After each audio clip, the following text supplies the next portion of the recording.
Assalamualaikum warahmatullahi wabarakatuh. Halo semuanya, perkenalkan nama saya Salwa Iskomaria dan teman saya Renata Olarasti. Kami dari Politeknik LP3I Jakarta Kampus Tangerang, program studi Administrasi Bisnis Internasional. Dan hari ini kami akan membahas tentang penerapan desain thinking pada optimalisasi pengelolaan sampah di lingkungan kampus dengan inovasi sosial. Semoga apa yang kami sampaikan dapat bermanfaat dan menambah wawasan bagi kita semua. Jatuh nih kak. Rena. Tahu kemana? Iya. Kamu ngapain kesini? Oh iya. Kebenar banget nih. Gimana kalau misalkan kita ngerjain tugas kemarin biar sekalian gitu? Oh, tulisan di samping gitu. Iya. Kamu mau nggak? Oh, oke sekalian. Oke. Kita ketemu di CTM ya. Oke, bye.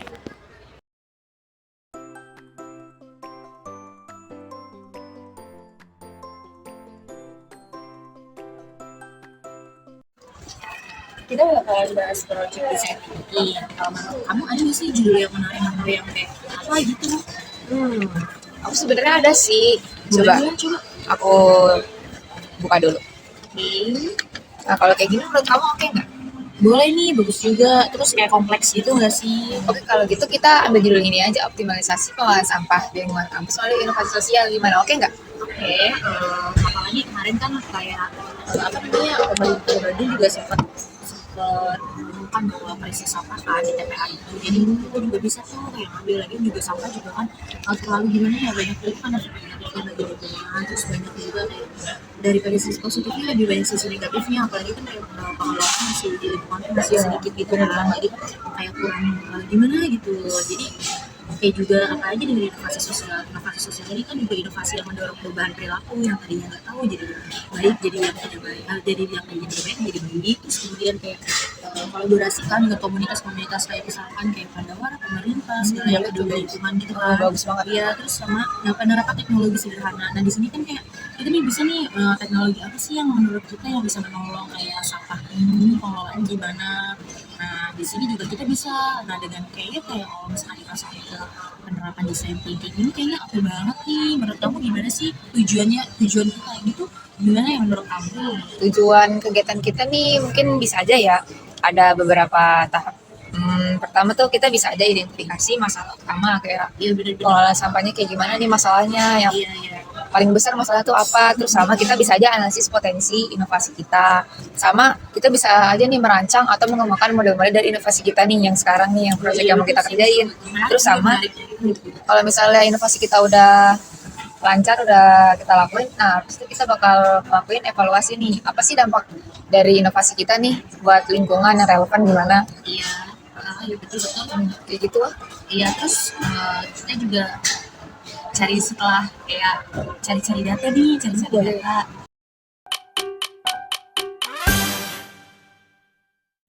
Metodologi design thinking adalah pendekatan pemecahan masalah yang berpusat pada manusia atau human-centered dan bersifat iteratif. Proses ini membantu kami untuk memahami pengguna, menantang asumsi, mendefinisikan ulang masalah, dan menciptakan solusi inovatif. Tahap utama dalam design thinking terdiri dari 5 tahapan, yaitu yang pertama ada empathize yang bertujuan memahami kebutuhan, masalah, dan perilaku pengguna secara mendalam. Metodenya ada observasi, wawancara, survei, dan shadowing. Yang kedua, define atau merumuskan masalah. Tujuannya menyusun problem statement atau point of view yang berfokus pada kebutuhan pengguna. Yang ketiga, ideate atau menghasilkan ide. Tujuannya menghasilkan ide sebanyak mungkin tanpa menghakimi. Metodenya brainstorming, mind mapping, scamper, crazy exercise. Yang keempat, prototype. Membuat prototype. Tujuannya membuat representasi nyata dari suatu atau beberapa ide. Bentuknya sketsa, model fisik, wireframe, mock-up application, role play, dan storyboard. Yang kelima, uji tes. Tujuannya mengumpulkan umpan balik dari pengguna untuk menyempurnakan solusi kegiatannya, uji coba prototype, observasi, wawancara pengguna setelah pengujian. Tahap desain thinking di mana fokus utamanya adalah memahami kebutuhan pengguna secara mendalam, seperti memahami apa yang mereka lakukan, apa yang mereka rasakan, apa yang mereka lakukan. Nah, tujuan dari komunitas ini adalah memperoleh insight dengan kebutuhan dengan memungkinkan konsultasi pribadi pelaku utama. Nah, di sini tahap komunitas ini ada 5 macam, dan salah satunya kami memilih kalimat. Kalau ini kita juga kemarin sempat baca-baca terus ada data Aku juga udah print ini buat kamu. Oh ini, Iya. oh ini yang buatku ya. Ya dari data-data yang kemarin aku cari, kayaknya ada sesuatu yang menarik nih. Kayak apa sih yang mereka pikirkan dan yang mereka rasakan mengenai pengelolaan sih ya, menurut aku di lingkungan kampus kayak begitu. Apa sih yang mereka ada rasakan dan pikirkan? Oh, kalau yang di bidang dia itu kan di masalah bidang tuh apa sih yang dipikirkan sama kampus itu ada kampus pengen banget nih mengusung kampus Bogor ini. Oh, ini kan dikenal masyarakat luas ya. Itu tuh kampanye buat mengajak masyarakat untuk peduli terhadap lingkungan ya. Iya. Jadi ini kampus pengen banget nih warganya bisa peduli terhadap lingkungan.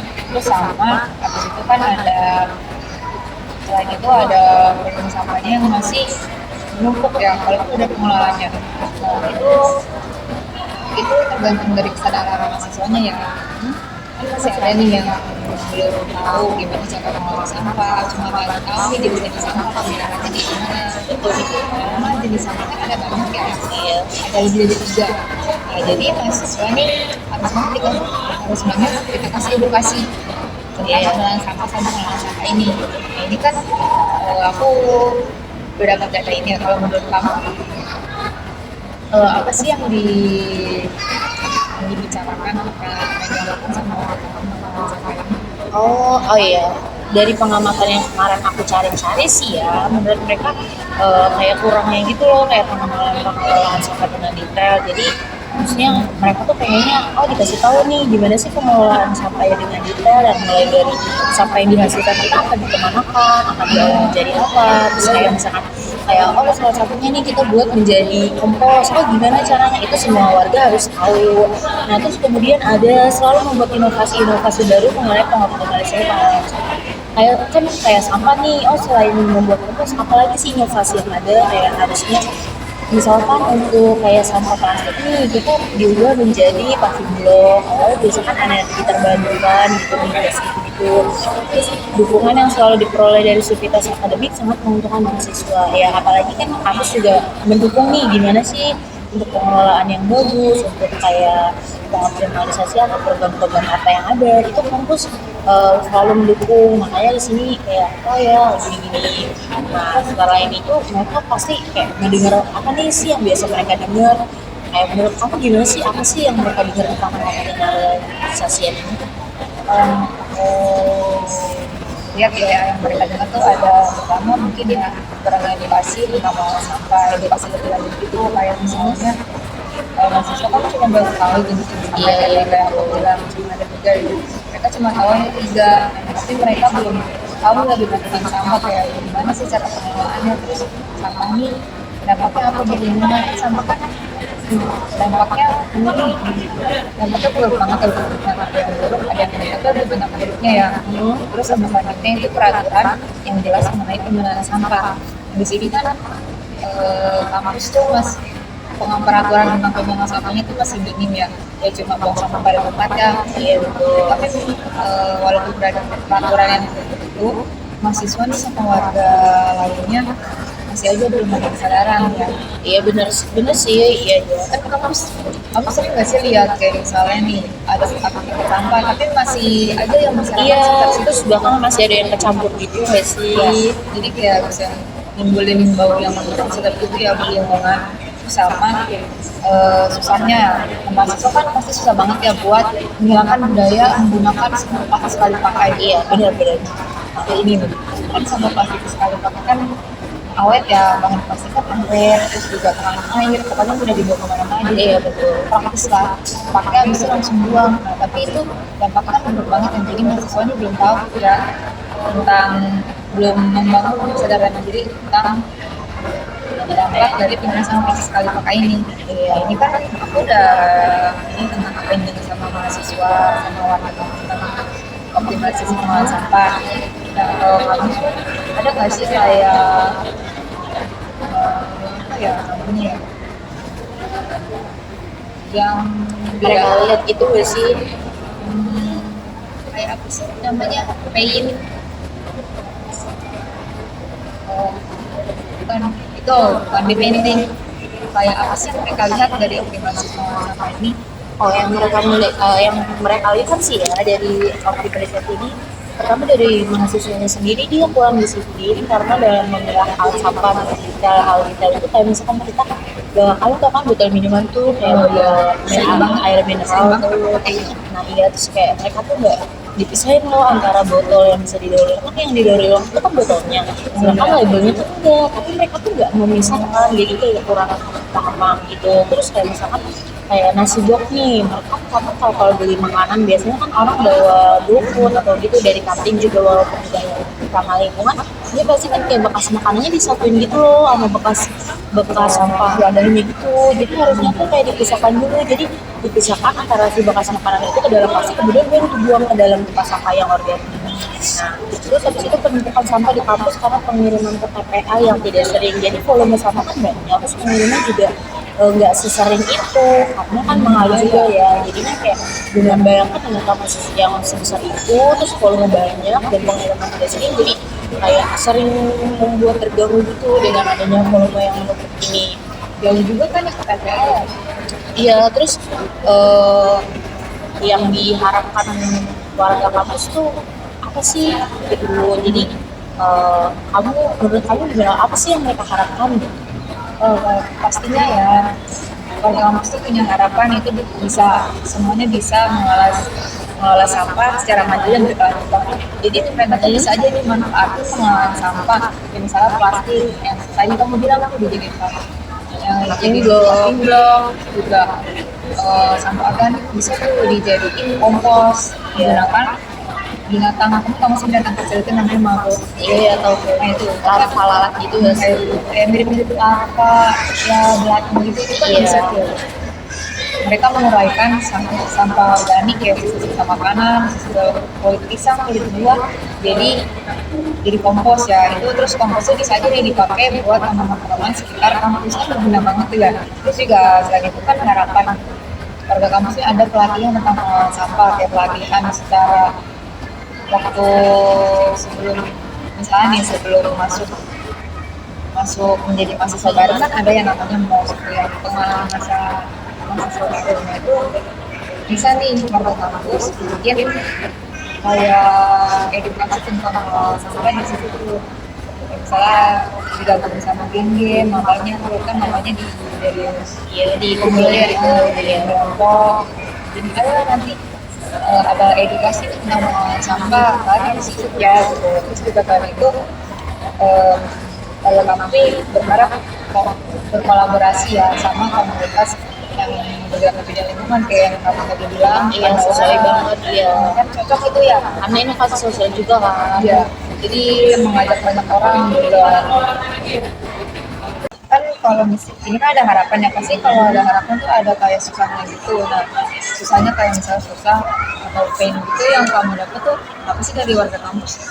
Banyak sih ya, tapi kayak kendala utama dalam pengelolaan ini kan tadi kamu udah sebutin nih, kayak volume sampah banyak dan kayak penumpukan juga kan. Nah, kebetulan di masalah ini kan ada jarak antara kampus dengan TPA yang di Bandung kan jauh kan, kayak 84,4 kilometer kayak bolak-balik. Nah itu kan kayak jauh loh, jadi nggak sedih. Terus ditambah lagi krisis sampah karena jumlah sampah di TPA. Tadi kan aku yang di awal sempat singgung kan, kayak pemerintah tuh sempat nutup loh karena emang krisis sampah udah terlalu numpuk. Jadi kayak di stop dulu, nggak bisa nampung kalau kebanyakan, kita ini sebagian. Nah kemudian kayak biaya yang dikeluarkan untuk mengangkut sampah dan juga kan mahal karena kan kita nggak punya kendaraan sendiri kan. Jadi kayak nyewa truk itu memang mahal, dan kalau mau banyak tuh kayak buat bolak-balik dalam sekali aku tuh berapa gitu. Jadi lebih pengaruhnya ke situ sih. Oke, berarti dari tadi ini, dari kayak keluhan atau saran yang dari warga kampus nih, ternyata kalau pengelolaan ini masih belum bisa dilakukan secara mandiri, secara menyeluruh ya maksudnya. Kira-kira kenapa itu kok bisa belum secara mandiri dilakukannya? Karena volume sampah tadi kan banyak ya, jadi belum bisa dikelola juga terlalu banyak. Kira-kira kenapa ya volumenya bisa banyak kayak begitu? Karena kita pengelolaannya masih baru mandiri secara rumah tangga sih. Rumah tangga tuh yang kayak baru beberapa kayak tadi hanya sampah organik yang dijadiin pupuk buat di taman kayak gitu.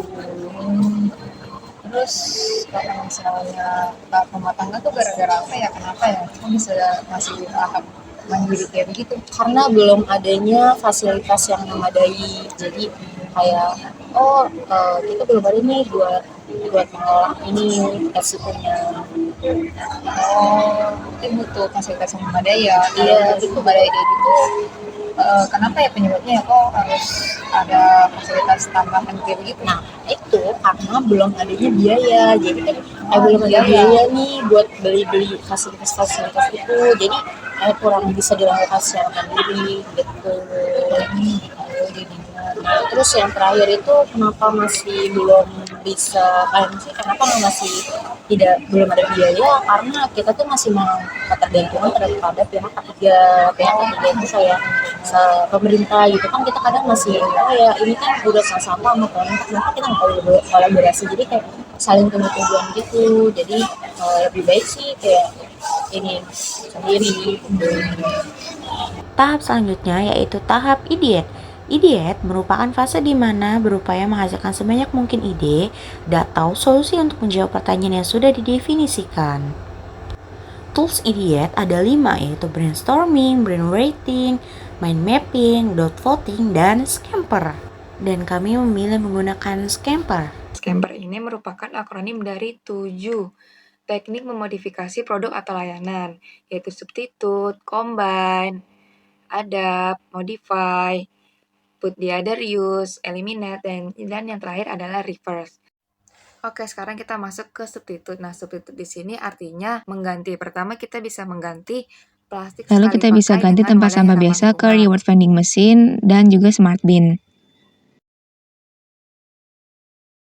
Selanjutnya kita ke combine, itu artinya kombinasi, yaitu menggabungkan. Pertama kita bisa gabungkan edukasi pengelolaan sampah dengan kegiatan KKN atau event mahasiswa. Kita bisa gabung kegiatan pengelolaan sampah dengan program kewirausahaan sosial mahasiswa kayak bank sampah, bisa dikelola oleh BEM ya, Badan Eksekutif Mahasiswa. Selanjutnya kita gabungkan dengan sistem penukaran sampah dengan saldo e-wallet. Selanjutnya kita bisa masuk ke adapt, yaitu adaptasi. Yang pertama kita bisa terapkan model recycle reward system, yaitu kita bisa nih memberikan imbalan setelah kita melakukan pembuangan sampah.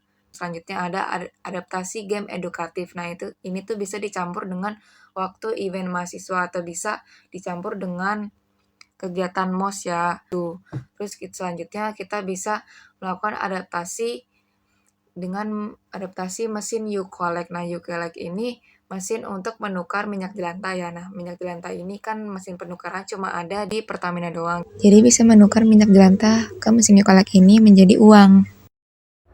Modify, ubah tempat sampah agar lebih menarik dan interaktif. Put to other use. Yang pertama, menggunakan botol bekas sebagai media tanam hidroponik di rooftop atau greenhouse kampus. Yang kedua, menggunakan limbah organik dari kantin dengan maggot sebagai bahan kompos untuk tanaman kampus. Eliminate. Pertama, hilangkan event kampus yang menghasilkan banyak sampah atau ganti dengan konsep zero waste event. Yang kedua, hilangkan sampah sekali pakai yang susah didaur ulang atau terurai seperti styrofoam di kantin. Yang terakhir, reverse. Yang pertama, susun ulang lokasi tempat sampah agar lebih strategis dan terjangkau di area padat kampus. Yang kedua, ubah cara pandang mahasiswa dari buang sampah menjadi investasi lingkungan. Balik alur kegiatan, bukan hanya kampus yang mengedukasi mahasiswa, tapi mahasiswa bisa menjadi pelaku perubahan sosial yang mengedukasi masyarakat sekitar kampus. Dari analisis tersebut, kami dapat 3 ide terbaik yang menurut kami efektif untuk dilakukan, yaitu Smart Bin, Reward Vending Machine, dan Paving Block. Kami akan memilih Paving Block. Selanjutnya, kita akan masuk di prototype. Di prototype ini, kami akan membuat model dalam pembuatan paving block dari sampah plastik. Pada tahap ini, kami menggunakan tool storyboard. Storyboard adalah serangkaian gambar atau sketsa panel yang menggambarkan skenario bagaimana pengguna melewati suatu pengalaman langkah demi langkah. adalah storyboard yang telah kami buat, yaitu storyboard bagaimana kami membuat paving block. Nah, yang pertama di sini yang pastinya kami melakukan pengumpulan dan pemilahan sampah plastik. Nah, sampah plastik ini kita kumpulkan dari berbagai sumber ya, seperti lingkungan kelas, rektorat, kantin, dan halaman kampus. Nah, sampai dikumpulkan, kemudian dipilah berdasarkan jenis plastiknya. Lalu setelah itu kami melakukan pembersihan sampah plastik. Nah, sampah plastiknya dibersih untuk menghilangkan kotoran, sisa makanan, minyak, dan zat kimia lainnya. Nah, kita cuci bersih dengan air sabun, lalu kita bilas dan kita keringkan. Nah, setelah itu sampah dicacah menjadi bagian lebih kecil. Dilakukan pencacahan ya. Plastik yang telah kering akan dilakukan pencacahan menggunakan mesin pencacah agar menjadi serpihan kecil. Setelah itu dilakukanlah peleburan ya. Nah, campuran plastik dan pasir dipanaskan pada suhu 180 sampai 200 derajat Celcius ya, menggunakan drum atau tungku pemanas sampai plastiknya meleleh dan membalut pasir secara merata. Lalu setelah meleleh, setelah melting, kita lakukan pencampuran bahan ya. Nah, serpihan plastik dicampur dengan bahan tambahan jika diperlukan, seperti pasir halus. Perbandingannya yaitu bisa 1:1 atau 1:4 sesuai kebutuhan. Nah, setelah itu kita lakukan pencetakan. Setelah campuran homogen dan meleleh, kita tuangkan ke dalam cetakan paving block yang telah panas. Lalu padatkan dan ratakan adonan dalam cetakan. Lalu kita diamkan 10-15 menit agar mendingin dan mengeras. Lalu setelah itu kita lakukan pendinginan dan pelepasan cetakan. Nah, kita biarkan mendingin total di suhu ruangan. Nah, setelah itu kita simpan selama kurang lebih 24 jam sebelum pengujian. Nah, yang terakhir, paving block dibersihkan dari sisa cetakan, lalu dikemas dan siap untuk dipasarkan atau diuji coba lapangan. Selanjutnya kita akan masuk ke tahap tes atau pengujian solusi. Di sini kami akan menguji sampel dari prototipe yang sudah dibuat, yaitu paving block. Deskripsi umum nama produk paving block berbasis sampah plastik. Di sini kami menggunakan LDPE atau Low Density Polyethylene, yaitu kantong plastik dengan perbandingan 1:3. Kami mengambil 5 sampel dengan dimensi 200 dikali 100 dikali 60 dengan berat rata-rata 2,35 kg dan warnanya campuran plastik beragam, tekstur permukaannya halus dan padat, baunya tidak menyengat dan kepadatannya tinggi. Mari kita lakukan uji coba.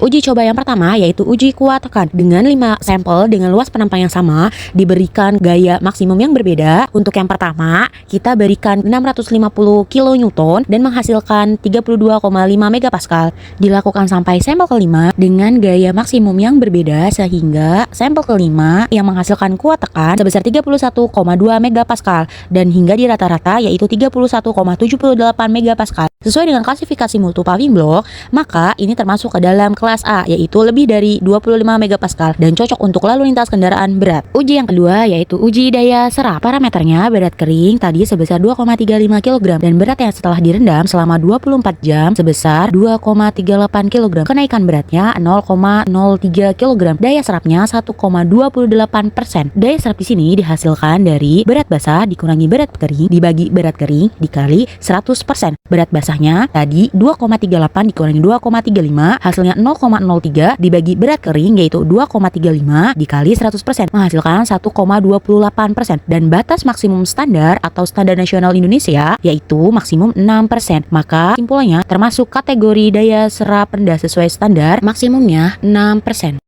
Selain melakukan uji kuat tekan dan uji daya serap, kami juga melakukan uji ketahanan terhadap beban ya. Nah, proses ujinya itu pertama, kita susun paving block pada lantai uji tanpa perkat ya. Jadi tanpa semen, seperti pemasangan sebenarnya. Lalu kendaraan roda 4, berat kurang lebih 1.200 kg dijalankan bolak-balik sebanyak 20 kali melewati paving. Lalu, kita akan lakukan pengamatan terhadap perubahan bentuk. Apakah ada perubahan bentuk, perubahan retak, atau apakah ada perubahan gesekan dan juga kerusakan struktur. Lalu setelah dilakukan pengamatan, kita akan lakukan evaluasi, dilakukan secara visual dan fisik pasca pengujian. Nah, hasilnya bisa dilihat dari tabel berikut. Jenis kendaraan ujinya yaitu mobil keluarga, berat 1.200 kg, lalu frekuensi uji bebannya yaitu 20 lintas bolak-balik, lalu hasil visualnya tidak ada retakan atau perubahan bentuk, pergerakan antar paving tidak bergeser, lalu tekstur setelah pengujian yaitu masih utuh dan tidak aus, dan tanda keausannya itu sangat minimal atau nyaris tidak tampak. Nah, setelah kita melakukan uji ketahanan terhadap beban, kita juga lakukan observasi ketahanan cuaca. Nah, proses ujinya yaitu pertama, Kita letakkan paving block di luar ruangan selama 30 hari tanpa pelindung. Jadi kita letakkan di lapangan terbuka. Lalu paving block akan terpapar langsung oleh sinar matahari, hujan, dan angin selama siklus siang sampai malam. Lalu setelah itu kita lakukan pengamatan, dilakukan setiap minggu untuk mengevaluasi apakah ada perubahan visual, perubahan struktural, dan apakah ada perubahan bau. Lalu parameter pengamatan mencakup retakan, perubahan warna, bau, dan deformasi bentuk. Nah, hasilnya ini bisa dilihat dari tabel berikut. Lama paparan cuaca 30 hari, sinar matahari dan hujan langsung, perubahan warnanya itu tidak signifikan, retakan atau deformasinya tidak ada, dan bau setelah hujannya tidak muncul bau plastik dan masih aman ya aromanya. Lalu permukaannya masih halus dan tidak terkelupas, daya ikat pasirnya stabil, tidak rontok meski terkena hujan terus-menerus. Nah, dari hasil uji yang telah kita lakukan, kita bisa analisis keuntungannya. Nah, di sini ada keuntungan teknis, yaitu kuat tekan tingginya mencapai lebih dari 30 megapascal, melebihi standar SNI, yaitu Standar Nasional Indonesia. Cocok untuk beban berat. Nah, tahan cuacanya ini tidak retak atau berubah bentuk meski terkena hujan dan panas terus-menerus. Nah, daya serap air rendah. Nah, daya serap paving block ini hanya kurang lebih 1,28%, tidak mudah lembab atau berlumut. Dan paving block ini juga tahan lama serta ringan ya. Tidak mudah pecah atau aus, cocok untuk penggunaan jangka panjang dan juga lebih mudah dalam pemasangan dan pengangkutan dibanding paving block beton yang berat. Nah, ada juga keuntungan lingkungan, yaitu keuntungannya mengurangi sampah plastik. Karena paving block ini memanfaatkan plastik bekas, mengurangi pencemaran lingkungan. Lalu keuntungan ini ramah lingkungan ya, tidak menghasilkan limbah baru saat produksi. Keuntungan lainnya mendukung ekonomi sirkular, sampah dijadikan produk bernilai guna sesuai prinsip ekonomi hijau. Lalu ada juga keuntungan ekonomi, biaya produksi lebih murah karena bahan baku dari sampah plastik yang mudah didapat. Lalu nilai jualnya juga kompetitif, kuat tekan tinggi ditambah harga produk. Harga produksi rendah sama dengan margin keuntungan yang besar. Ada juga efisiensi transportasi, karena paving block memiliki beban berat yang ringan, jadi akan menghemat ongkos kirim.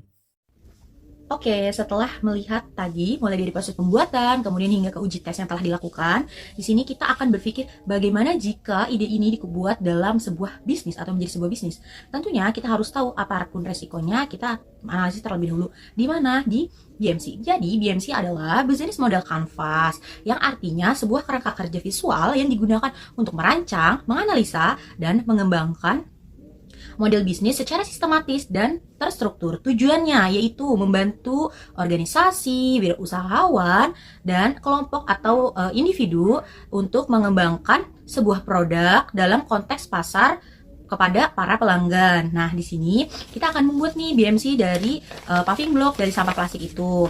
Nah, sebelum masuk ada 9 poin yang ada di dalam BMC. Yang pertama ada customer segment, customer relationship, channels, value proposition, revenue stream, key partner, key activity, key research, dan cost structure. Yang pertama ada customer service. Di customer service kita bagi dua, yaitu ada pelanggan pribadi dan pelanggan bisnis. Yang pelanggan pribadi kayak orang terdekat, contohnya siapa? Orang tua, teman, sahabat. Nah, kemudian ada pelanggan bisnis siapa saja? Ada komunitas lingkungan sosial, ada pemerintah, ada kontraktor bangunan dan properti, kemudian ada perusahaan, dan yang lainnya. Ada di sini ada customer relationship. Yang pertama, pendekatan personal untuk proyek yang besar. Pendekatan personal ini karena dari banyaknya orang yang belum tahu, jadi mereka memilih untuk tidak mau mengambil resiko yang tinggi. Jadi kita untuk memberikan untuk edukasi bahwa ini bisa loh Pak, karena kita sudah melakukan uji tes yang layak. Kemudian yang kedua ada layanan konsultasi teknis. Layanannya apa? Contohnya kayak pemasangannya, kemudian apakah ini lolos standar nasional atau tidak, itu kita berikan. Kemudian yang ketiga, ada edukasi melalui media sosial dan kampanye lingkungan. Nah, media sosial ini sangat-sangat berpengaruh karena semua orang sekarang pasti mempunyai media sosial. Dan tentu saja ini sangat menguntungkan bagi kami. Dan salah satu caranya yaitu kita mengedukasi bagaimana ini terbuat, bagaimana prosesnya, bagaimana, dari mana gitu, sampai hingga akhirnya terbentuklah sebuah paving block.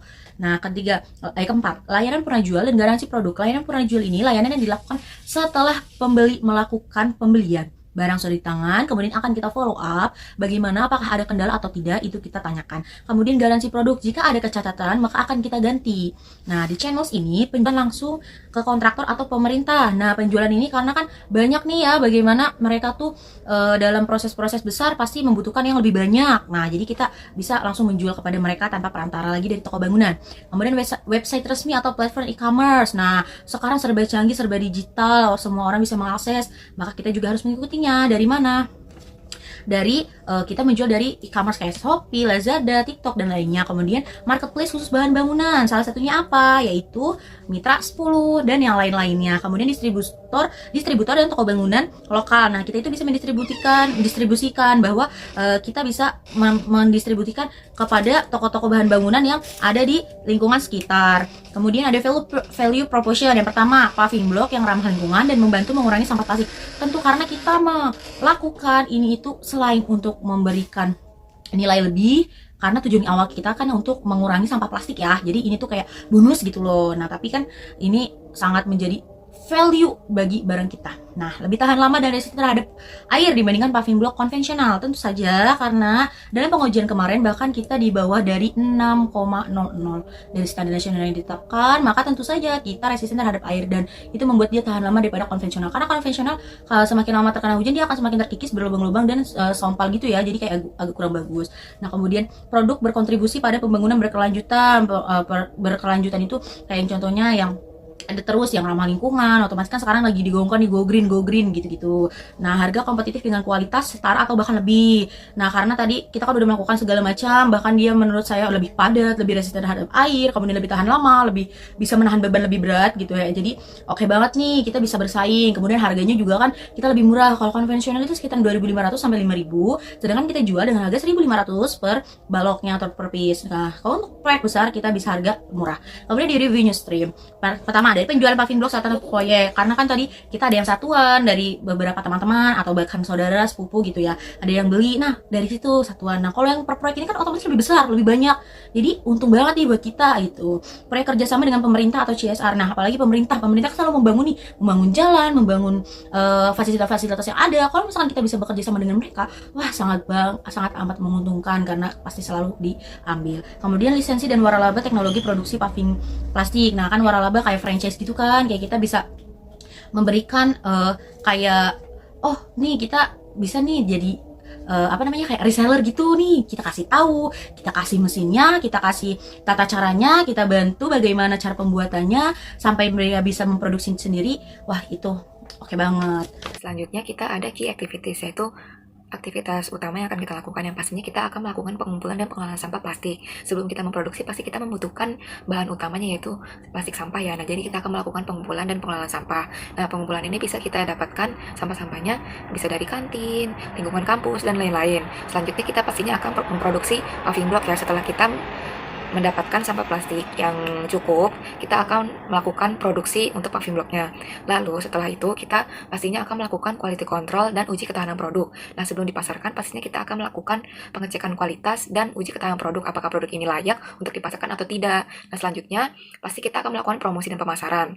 Tujuannya untuk menggait pelanggan, untuk menarik minat pelanggan agar membeli produk kita ya. Nah, selanjutnya kita akan melakukan distribusi produk. Nah, distribusi produk ini bisa kita lakukan ke toko bangunan atau ke pemerintah. Lalu ada key resource, yaitu sumber daya apa aja sih yang dibutuhkan untuk menjalankan bisnis ini. Yang pasti pertama kita membutuhkan mesin pencacah dan pencetak paving.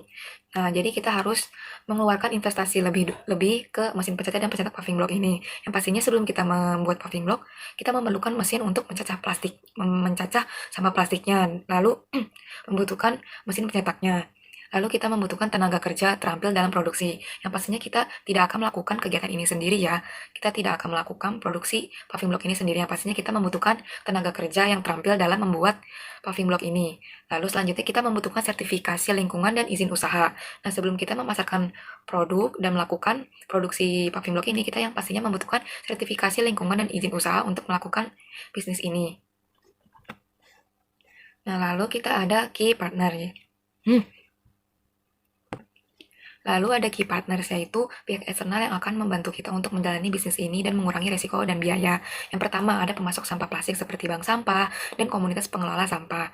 Lalu yang kedua ada penyediaan pelayanan logistik, yang pastinya kita jika ingin mendapatkan penyediaan pelayanan logistik seperti mobil, truk, dan lain-lain. Nah, pastinya kita perlu mendapatkan bantuan untuk penyediaan pelayanan logistik untuk pengumpulan sampah daur ulang. Lalu selanjutnya ada pelanggan distribusi. Nah, kita bisa mendapatkan bantuan dari pelanggan distribusi ini seperti pemerintah daerah, mitra distribusi bahan bangunan, dan lain-lain. Selanjutnya kita pasti membutuhkan kerjasama untuk riset, seperti kita bisa mengajak kerjasama komunitas lingkungan dan universitas atau lembaga untuk melakukan riset terlebih dahulu ya. Nah, selanjutnya kita ada cost structure, yaitu struktur biaya. Yang pastinya kita pertama ada biaya operasi seperti biaya. Nah, selanjutnya kita yang pastinya ada Selanjutnya ada cost structure, yaitu struktur biaya. Yang pertama pastinya kita memerlukan biaya operasional seperti biaya mesin, biaya perawatan, dan gaji tenaga, dan juga biaya pengumpulan dan pengelolaan sampah. Selanjutnya kita ada biaya logistik, yaitu biaya pengantaran, yang pastinya kita memerlukan logistik yaitu mobil, truk untuk pengantaran sampah. Nah, selanjutnya kita ada biaya pemasaran seperti biaya untuk melakukan pemasangan iklan dan promosi. Lalu biaya sertifikasi, yaitu sertifikasi izin. Lalu ada biaya sertifikasi, yang pastinya kita memerlukan izin dan itu memerlukan biaya yang agar bisa mempermudah untuk proses jual beli. Kita akan masuk ke tahapan SWOT. Nah, SWOT di sini singkatan dari strengths, yaitu kekuatan, weakness, kelemahan, opportunities, peluang, dan threats, yaitu ancaman. Nah, tujuan utama dari analisis SWOT ini adalah untuk mencapai tujuan serta membantu dalam perencanaan strategis bisnis yang efektif. Nah, selain di sini itu pertama yaitu ramah lingkungan. Nah, paving block pastinya dibuat dari sampah daur ulang yang pastinya ramah buat lingkungan ya. Terus yang kedua ada daya tahan tinggi. Nah, pastinya kita akan melakukan pengecekan kualitas ya. Nah, jadi terbukti pengecekan kualitas kita kuat dan tahan lama. Lalu ada bahan baku murah. Nah, bahan baku di sini kita menggunakan sampah plastik sekali pakai yang sudah pasti banyak ditemukan di mana-mana. Lalu ada citra positif. Nah, kegiatan di sini kan kita dapat membuat orang-orang berasumsi bahwa kegiatan kita melakukan pengelolaan sampah dan yang pastinya ramah lingkungan. Oke, mari kita lanjut di opportunities dan threat. Yang pertama ada opportunities, yaitu pertama kemitraan dengan bank sampah atau perusahaan. Karena kita bisa memproduksi jumlah yang banyak, tentu saja kita tidak bisa memproduksi atau menampung sampah-sampah hanya dari kampus saja, tapi kita juga bisa meminta dari bank sampah yang ada di daerah sekitar. Nah, kemudian potensi ekspor ke negara lain, potensi ekspor ini sangat terbuka luas karena masih belum adanya ekspor untuk paving block dari sampah plastik tersebut. Kolaborasi riset dengan universitas atau lembaga teknologi. Kolaborasi riset ini maksudnya kalau misalkan ini sampah paving block ini diubah menjadi komposisi yang berbeda, tentu saja itu kan menjadi sebuah bahan atau peluang yang sangat besar untuk riset kepada orang-orang, individu, atau bahkan universitas, lembaga teknologi. Kemudian ada threat, yaitu pertama persaingan dengan paving block konvensional karena kurangnya edukasi dan tentu saja tidak semua orang mau tahu dan tidak semua orang tahu. Maka biasanya orang banyak mengambil yang sudah dikenal banyak oleh masyarakat, jadi agak takut gitu ya. Nah, yang kedua kurangnya kesadaran pasar tentang manfaat produk dan daur ulang. Ya, karena tadi ya sebelumnya nggak semua orang tahu dan nggak semua orang mau tahu apa yang baru, dan banyak orang-orang yang denial tentang hal-hal yang sekiranya ini bagus loh, tapi kayak kita kan udah biasa pakai yang ini, jadi kenapa kita harus pakai yang itu gitu. Nah, jadi kita harus lebih gencar nih buat hal tersebut.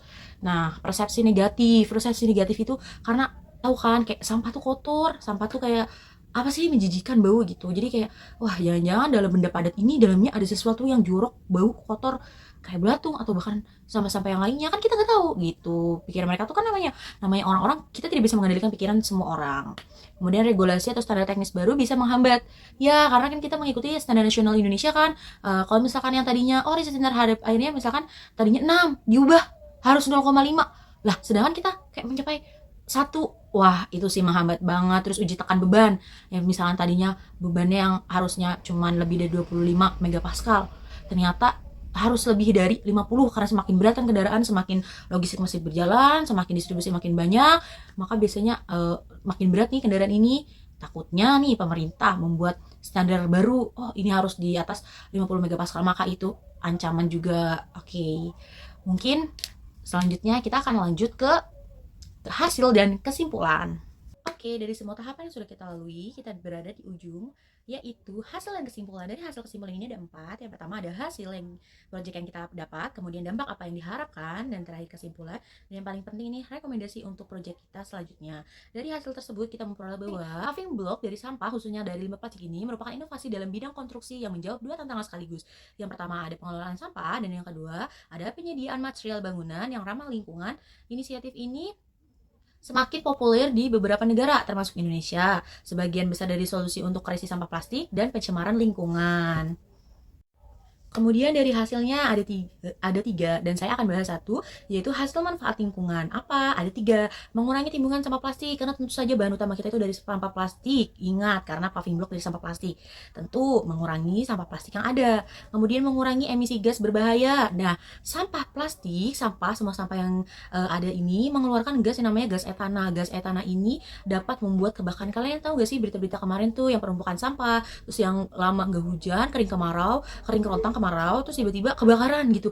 Wah, itu kenapa ya? Kayak ada yang bakar nggak sih? Padahal nggak ada yang bakar. Nah, itu semua karena gas etana. Nah, ada salah satu contohnya itu di kampung lain, dari kalian tahu kan kotoran sapi itu ditampung, kemudian dia akan menimbulkan gas. Gas itu dialirkan kepada pipa, kemudian disalurkan ke warga yang ada untuk menjadi bahan bakar atau kayak gas gitu. Nah, selain itu gas etana juga berbahaya ya kalau dihirup oleh paru-paru kita.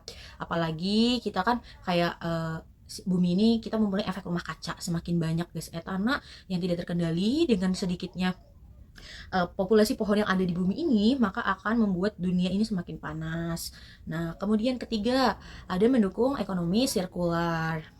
Nah, selain manfaat bagi lingkungan, kita juga ada manfaat konstruksi, yaitu paving block kita ini punya daya tekan tinggi dan tahan lama, termasuk tahan terhadap air dan pelapukan. Juga paving block kami punya punya bahan yang ringan dan mudah untuk dipindahkan ya, berbeda dengan paving block konvensional yang terbuat dari bahan baku beton dan berat untuk dipindahkan. Lalu ada manfaat ekonomi dan sosial. Nah, yang pastinya bisnis yang kami jalankan ini bisa menurunkan biaya produksi, juga bisa menciptakan lapangan pekerjaan. Lalu juga bisa menjadi solusi untuk wilayah terpencil yang punya masalah terhadap jalanan yang rusak. Jadi bisa menggunakan paving block dari sampah plastik ini. Nah, lalu kita punya dampak yang diharapkan, itu ada 4. Yang pertama itu dampak lingkungan, yang kedua dampak ekonomi, lalu ada dampak sosial, dan terakhir ada dampak edukatif dan inovasi. Yang pertama itu dampak lingkungan, yang pastinya kegiatan kita ini bisa berdampak untuk mengurangi volume sampah plastik di kampus, karena kita menggunakan bahan baku dari sampah plastik yang sudah pastinya kita akan mengurangi volume sampah yang menumpuk di kampus. Lalu kita yang pastinya akan berdampak untuk peningkatan kualitas kebersihan di kampus. Lalu kita bisa melakukan pencegahan pencemaran tanah dan air. Yang terakhir adalah kontribusi terhadap pengurangan emisi karbon yang sebelumnya telah dijelaskan. Sampai menumpuk terlalu banyak akan menyebabkan emisi gas karbon yang berlebihan. Nah, itu tidak baik ya untuk kesehatan lingkungan dan juga kesehatan tubuh. Nah, kegiatan kita ini bisa berkontribusi terhadap pengurangan emisi karbon tersebut. Lalu ada dampak ekonomi, yaitu efisiensi biaya pengelolaan sampah. Nah, sudah pastinya paving block yang kita produksi tidak memerlukan biaya yang tinggi karena menggunakan bahan baku yang murah, yaitu sampah plastik. Nah, sampah plastik di sini kan bisa kita dapatkan di mana saja ya. Nah, selanjutnya kita bisa melakukan penghematan dana kampus dalam pembangunan. Nah, paving block di sini kan bisa kita gunakan untuk kontribusi dalam pembangunan kampus. Nah, lalu di sini kita bisa melakukan peluang usaha sosial, yaitu kita bisa melakukan bisnis untuk penjualan paving block ini. Oke, selanjutnya ini kita masuk ke dampak sosial. Ini dampak yang ketiga, yaitu ada meningkatkan kesadaran warga kampus, yaitu mahasiswa, dosen, staf terhadap pentingnya pengelolaan sampah. Ya kan kita udah buat nih rancangan besar kayak gini. Terus kayak cuman kita doang atau segelintir orang kan nggak mungkin bisa berjalan. Ya jadi kita harus meningkatkan kesadaran warga kampus biar ayo nih bareng-bareng gitu kan. Nah ini oke, karena kita juga dapat meningkatkan ini jadi lebih sadar gitu. Kemudian meningkatkan partisipasi sivitas akademik dalam kegiatan lingkungan dan inovasi teknologi tepat guna. Ya kan dari awal kita udah menyinggung bahwa peranan pendukung dari sivitas akademik itu sangat penting sebagai penyedia fasilitas. Tentu saja. Nah sesuai dengan harapan kita ini meningkatnya partisipasi akademika lebih lagi ya. Jadi selain penyedia fasilitas mereka juga ikut terlibat dalam kegiatan tersebut. Kemudian mendorong budaya hidup berkelanjutan dan tanggung jawab terhadap lingkungan di kalangan generasi muda. Nah, kan kita udah tahu nih bahwa oh dampaknya nih kayak lebih seram loh, ternyata nggak cuma saat ini tapi bisa terjadi untuk bertahun-tahun bahkan berpuluh-puluh tahun ke depan. Nah ini sesuai dengan kita harapkan ini dapat mendorong budaya hidup yang berkelanjutan karena mereka sadar oh ternyata dari sampah yang saya hasilkan kemudian saya pilah dengan baik dan benar dan diolah menjadi sebuah produk yang baru seperti paving block ini, ternyata bisa loh, oh ternyata lebih berguna loh daripada kita yang hanya memilah dan membuang kayak sembarangan, bahkan lebih bahaya kepada lingkungan. Kemudian ada yang keempat, ini dampak edukatif dan inovasi menjadi media pembelajaran praktis dalam bidang teknik lingkungan dan kewirausahaan. Teknik lingkungan tadi kita pengolahan yang selalu biar nggak tercemar kayak gimana pokoknya kita udah mengelola nih. Terus kewirausahaannya kita juga dapat dengan kita menjual paving block tersebut. Nah mendorong riset dan inovasi berkelanjutan di kalangan mahasiswa dan dosen. Ya tadi ya misalkan kita riset, ada riset baru nih, ada perbaruan perundang standarisasi baru. Tentu saja kita harus melakukan riset ulang karena kita nggak bisa menggunakan data yang sebelum-sebelumnya. Karena otomatis kan beda nih standarnya, yang tadinya 1 jadi 2, maka kita harus menstandarisasi ulang dan ini sangat berpeluang bagi siapa saja yang ingin meriset tentang hal tersebut. Kemudian yang terakhir itu menjadi proyek percontohan yang dapat direplikasi oleh institut lain. Nah, dalam hal tersebut kita bisa nih memberikan sedikit ilmu atau ilmu apa sih yang kita peroleh dari proyek ini, bisa nih kita barter dengan institusi lain atau universitas lain untuk sama-sama ayo kita membangun bumi yang sehat tentang pengelolaan sampah dan bagaimana cara mengedukasinya. Ini oke banget. Nah, dari seluruh diskusi yang telah kita bahas, dapat disimpulkan bahwa optimalisasi pengelolaan sampah di lingkungan kampus melalui inovasi pembuatan paving block dari sampah plastik merupakan solusi yang efektif dan berkelanjutan dalam menghadapi permasalahan limbah plastik. Nah, inovasi ini bukan hanya mengurangi volume sampah yang dibuang ke tempat pembuangan akhir atau TPA, tetapi juga memberikan nilai tambah melalui pemanfaatan limbah menjadi produk konstruksi yang berkelanjutan dan berguna.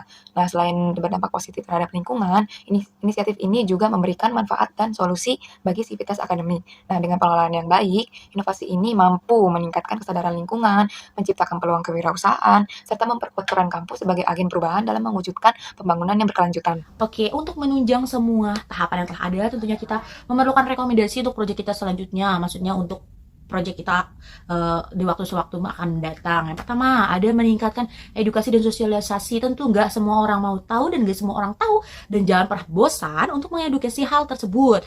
Jadi, kita harus mengedukasi terus-menerus melalui sosial media, e-commerce, atau bahkan seminar-seminar yang ada. Dan kemudian yang kedua, fasilitas dan infrastruktur yang mendukung.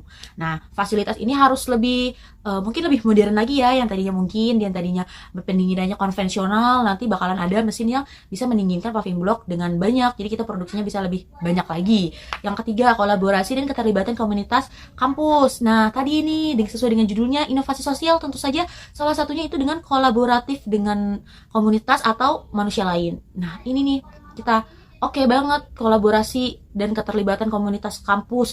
Biar apa? Biar semakin maju, biar selalu ada inovasi-inovasi baru gitu. Pengembangan yang keempat nih, pengembangan skala produksi dan pemanfaatan produk. Pengembangan skala produksi. Misalkan yang tadinya kita tadinya cuma hanya 100 pieces, 200 pieces, atau bahkan paling banyak 500, kita bisa memperbesar, bahkan kita bisa membangun sebuah pabrik untuk produksi sampah plastik ini khusus ya. Jadi biar menjadi bisnis yang oke juga. Nah yang terakhir, monitoring dan evaluasi berkala. Ini kan kaitannya dengan standarisasi nasional Indonesia. Tentunya kita nggak boleh sembarangan teman-teman, karena apa? Bisa-bisa izin kita dicabut dengan kita antarkan ke si A, ternyata si A merasa bahwa ini baru dilewatin 1 kali mobil saya kok udah pecah, sedangkan klaimnya ini tuh mampu menahan sekian ribu beban gitu. Lah, terus dia saat mengajukan klaim kita tindak lanjuti, ternyata kita hanya mengevaluasi pada saat pengecekan ini, pada saat hanya untuk pendaftaran standarisasi atau sertifikasi, itu izin kita bisa dicabut teman-teman. Jadi makanya kita setiap batch per batch ini produksi bisa dilihat, bisa diambil sampelnya secara acak, kemudian kita uji coba, ternyata ini layak nih, kalau enggak berarti ada apa nih dengan batch ini, apakah ada sesuatu, kita harus tahu dari situ. Semuanya kita harus tahu, selalu memonitoring dan evaluasi secara berkala semuanya begitu. Nah, oke. Dari semua tahapan yang telah kita capai, yang telah kita jelaskan dari latar belakang, tujuan, kemudian ada metodologi design thinking, mulai dari empathis, define, idiot, kemudian prototype, ada uji tes, BMC SWOT, hasilnya ada hasil yang diharapkan, hasil dampak yang diharapkan, kemudian kesimpulannya apa, dan yang terakhir rekomendasi. Semoga semuanya bermanfaat bagi kita semua, menambah wawasan baru, bahkan bagi yang belum tahu mungkin bisa menjadi wawasan baru, dan yang sudah tahu, jika tahu ada kesalahan mohon maaf sebesar-besarnya, karena tidak ada yang sempurna di dunia ini, dan sebenarnya ini hanyalah makalah yang kita lalui secara observasi yang ada. Dan terima kasih pula kepada dosen pengampu yang sudah membimbing kami hingga pada tahap ini kami dapat menyelesaikan proyek tersebut atau proyek ini. Terima kasih sebesar-besarnya kepada Bapak Taufik, kemudian kepada teman-teman kami yang sudah mendukung dengan adanya proyek ini.